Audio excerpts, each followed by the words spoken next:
Hello mga kaibigan, magandang umaga sa ating lahat, no? Happy morning everyone and happy weekend na rin. Ito na naman po ang inyong life coach at ka-negosyo partner, Ate JB. So mga kaibigan, for today's video, hindi po natin tututukan yung ating sari-sari store business, no?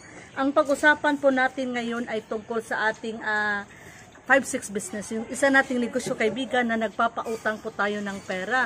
Kasi naman kaibigan, meron pong nagtanong kay Ate JB, so mga kaibigan, magkano ba talaga ang dapat nating puhunan o kapital sa ganitong negosyo, which is 5-6 business. So maganda talaga kaibigan na medyo malaki-laki yung ating kapital para mas marami tayong mapahiram, no, na pera sa mga tao. But then kaibigan, okay rin naman na magsimula tayo sa maliit na puhunan. Kasi kaibigan, kung sakaling malulugi ka, hindi masyadong masakit. At yung maliit na puhunan kaibigan, pwedeng pang lumago yun basta magaling ka maghandle ng negosyo, no?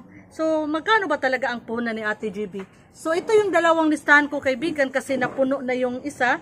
Ito yung una, dear friends, na magsimula ako din. Ito yung pangalawa.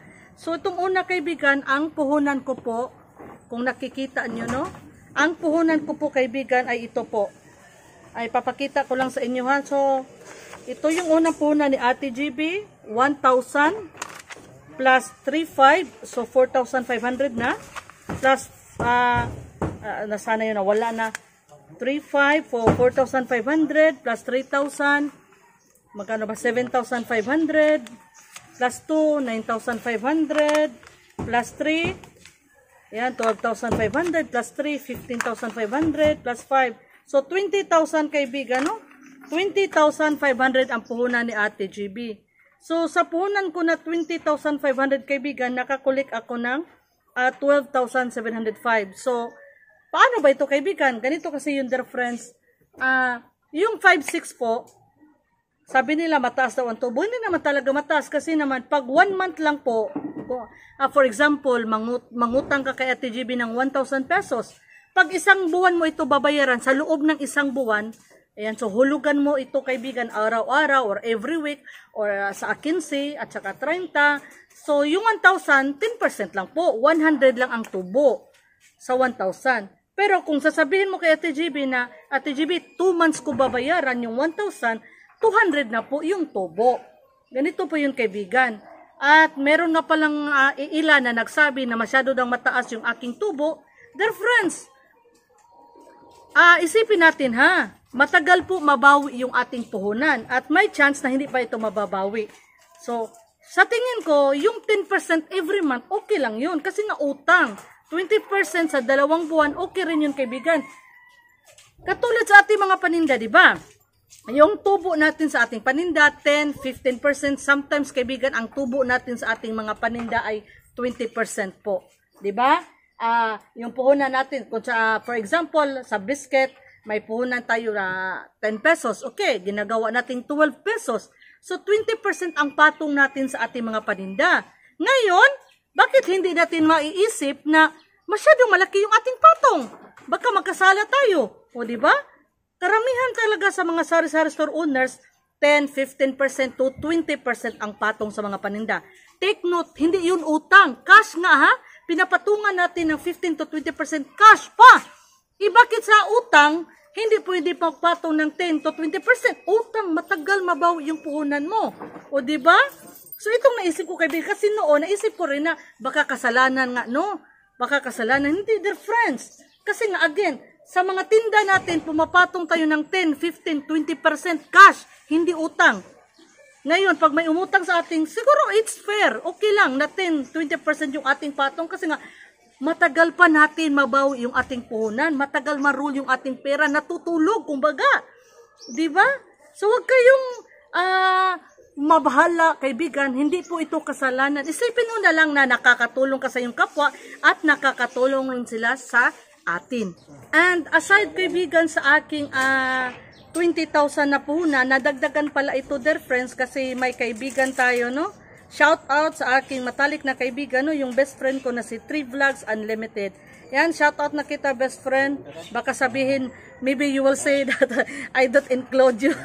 Kasi yung kaibigan, si 3 Vlogs Unlimited, he also gave me some money, their friends.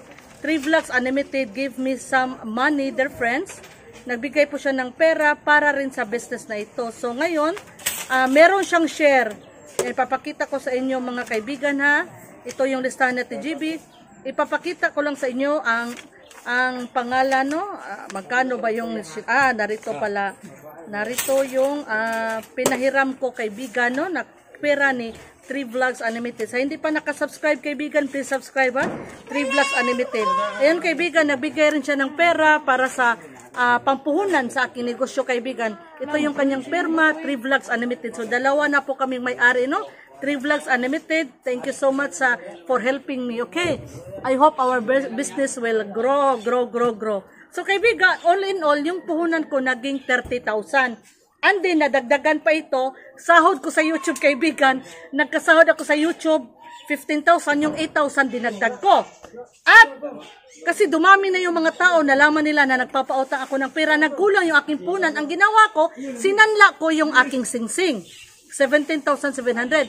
At nagkulang pa rin kasi nga may nadagdag na mga bagong clients. Sinanla ko po ito. Ang tanggap nito sa pawn shop ay malapit talaga 20,000 pesos, 19,000 mahigit. So dalawa po ang sinanla ko. But then, after many months, natubos ko po yung aking singsing at nakuha ko itong aking kwintas. Ngayon, wala na akong alahas na nakasanla sa pawn shop. And then, may mga tao marami pang nangutang kay Ate GB, no? Ayan. So, dear friends, just few days back, maraming nangutang kay Ate GB. Naka-release ako ng 22,000 sa last week. And then this week, kasi every week kasi may mag-renew, yung iba bagong clients, so madagdagan na naman. Maganda talaga ito kaibigan, no? Pwede kang magsimula again, kay tulad kay Ate GB, 20,000 pesos. Pwede kang magsimula ka sa 10,000 pesos. So, ganito ang gawin mo kaibigan, ha? Pag may maghiram sa'yo, 10,000, ipahiram mo sa 5 tao. So, tag 2,000 bawat tao, di ba? So, sa Sunday, every week, magbayad yung 5. Yung bayad nila, maghanap ka na bagong kliyente. Ipautang mo yung bayad nila, so 6 na sila. Ngayon, sa susunod na linggo, yung 6 na may utang sa'yo, magbayad sila. Ngayon, yung bayad ng 6, gamitin mo, humanap ka ng ibang kliyente, ipautang mo, 7 na sila. Ngayon, hanggang naging marami yung aking clients, more than 20 na people, more than 20 katao ang nangutang kay Ate GB. Magandang negosyo talaga ito kaibigan. Huwag mo lang isipin na nagkasala ka. Hindi kaibigan, nakatulong ka sa iyong kapwa at nakatulong rin sila sa inyo. Kasi pag mangutang sila sa bangko, maraming requirements. Diba? Magbigay ng ID, mga barangay clearance, police clearance, maghanap pa ng collateral, ikaw wala. Ang kailangan lang trust, tiwala. O diba? So, makakatulong ka talaga sa iyong kapwa. Marami nang hiram sa akin kasi nga pangbayad sa kuryente, pangbayad sa school, pamasahe. Most of the time, kaibigan, yung mga parents nang hiram sa akin ng pera, pangbayad sa school ng kanilang mga anak. Kaya nakakatulong tayo at nakakatulong sila sa atin. Kaya kaibigan, huwag kang mabahala. Kung meron kang puhunan dyan, kahit 10,000, magsimula ka na ng 5-6 business. Maganda po ito kaibigan. Asinso ang buhay mo, basta magaling ka lang maghandon, and syempre piliin mo yung mga tao na magaling magbayad, maganda magbayad. Pag hindi ka sure, wag mo pautangin para hindi malugi ang iyong negosyo. Ayun mga kaibigan, nasabi ko na po sa inyo kung magkano yung puhunan ko sa aking 5-6 business. Ang puhunan ko po kaibigan ay 20,500. 20,500 ang initial na puhunan ko. Tapos ayun, nagbigay yung ating matalik na kaibigan si 3 Vlogs Unlimited at ayun, nadagdagan pa na nadagdagan. Thank you so much talaga God at maraming salamat sa mga kliyente ko na magaling magbayad. Again, thank you so much kaibigan at tinapos nyo po hanggang dulo yung aking video, lalo na sa mga hindi nag-skip ng ads. Malaking tulong po ito sa akin ng aking family. At sana kaibigan, kung hindi ka pa nakasubscribe kay Ate GB, no? Sana mag-subscribe ka na kay Ate GB and then pakihit na notification bell para mapanood mo rin yung other videos ko na tiyak makakatulong sa iyong pag-asenso. Ang sana kaibigan, pakishare na rin para mas marami pa tayong matulungan. Again, thank you so much sa inyong pagmamahal. Asenso po tayong lahat. Claim it. Thank you so much. God bless.